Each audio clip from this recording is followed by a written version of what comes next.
Good morning, freshmen.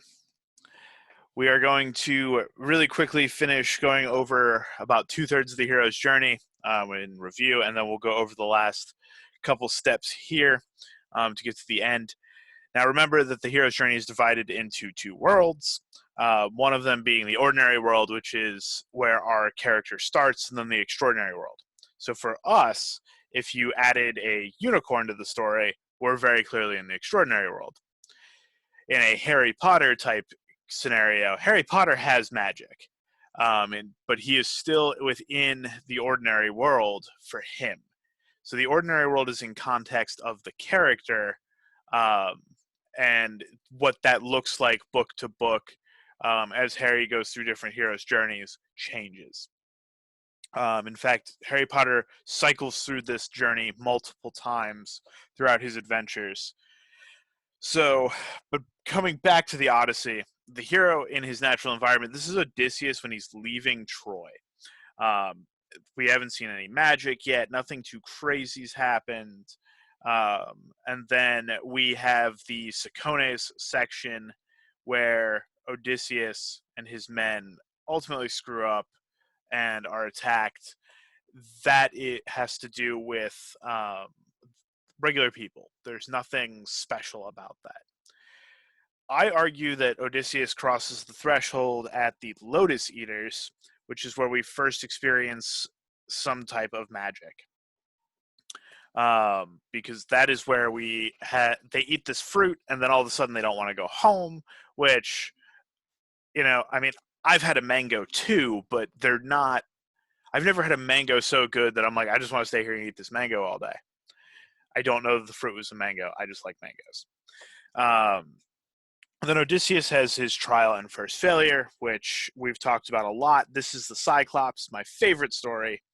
And this is where Odysseus really kind of makes his big mistake and ultimately sets up everything else that happens in the rest of the story. And that is where Odysseus does what? What does he do?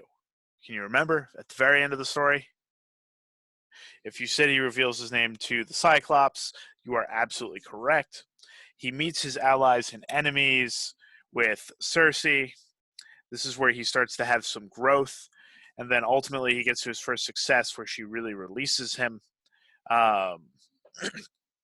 He also does go through the Lost Dragonians as well, but that's a footnote in the grand scheme of the book. The grand trial and revelation is the Land of the Dead. This is the big one. So this is a climactic event. Would I call it like the climactic moment of the story? No. Now remember, stories can have multiple climaxes. Some people, the Land of the Dead isn't that exciting. They don't think of it that way, but it does count. This is where Odysseus does do something that is a really, really big deal. The Land of the Dead is not a place ordinarily that mortals can go to, and yet Odysseus, being our hero, makes it there. And then he gets a prophecy. This is where he starts to have to accept his new role in regards to this prophecy, and he has to kind of move past who he's been so far. And so this is where the prophecies come in. So sorry, that's a PH. And then this is where he kind of has to become the new version of himself. The road back is where he's, and I would also include this as the island of the sun god as well. A lot of things happen in here. When he's actually on the road back, he's technically at the start of where we see him. This is where he's with the Phaeacian king. He's talking to them, and he's actually arriving back in Ithaca. So some things have to happen before all that, right? This is where Odysseus arrives back. He's disguised as a beggar, and he finds out that there's all of these suitors in his home trying to take his country, I guess, city state, of Ithaca, steal his wife, take everything over. So we know what the final challenge is. Odysseus ends up coming back disguised to tackle this challenge. So this is where he's disguised and he goes to the palace. So now you haven't read exactly the restoring order part and the taking place in the old world. Um, this is the restoring order part is where Odysseus wins. Um, we've kind of known this from the beginning, one way or another. If you're reading a story about somebody who is this fantastic epic hero and literally has gods favoring his journey, the guy's probably gonna win in the end. I'm not going to tell you how he wins or what he does, but I will tell you he does win. And then this is where he takes a new place in the old world. So this is Odysseus coming back to his home, and this is basically Odysseus, which I'm just going to shorten to ODY, plus his experiences, and he's like a whole new man. Um, Kind of like how if you go through something that's difficult, people say you get changed by that. This is where he gets changed by that. All of his trials, his challenges, everything. He's now a new person. He's stronger, he's better, he's wiser. He's probably not going to scream his name out to a Cyclops that he blinded. He's learned some things. He's made some mistakes. And people have died for some of those mistakes.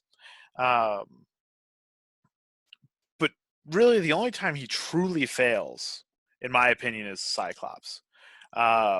He overall, all of this here, he's basically trying to keep all of his men alive, and they try very, very hard to get themselves killed.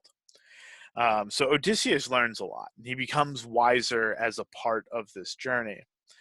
It is important to know that when he actually comes into this restoring order part, the gods and goddesses are gone. They don't show back up. No more Cyclops. Um, no more crazy magic. No more sorceresses or enchantresses. Um, Athena's not going to magically come out of the sky and say, "Odysseus, you did such a good job." They don't show back up. He's back in the ordinary world and has to do ordinary things to succeed. That being said, Odysseus is still an epic hero, so bear in mind that this is ordinary world within his context. Some of the things Odysseus can do wouldn't be things you and I could do because we're not epic heroes. This is the ordinary world in Odysseus's context, not in ours. So just remember that. Once he's back in the palace, he is in the ordinary world. He has come full circle.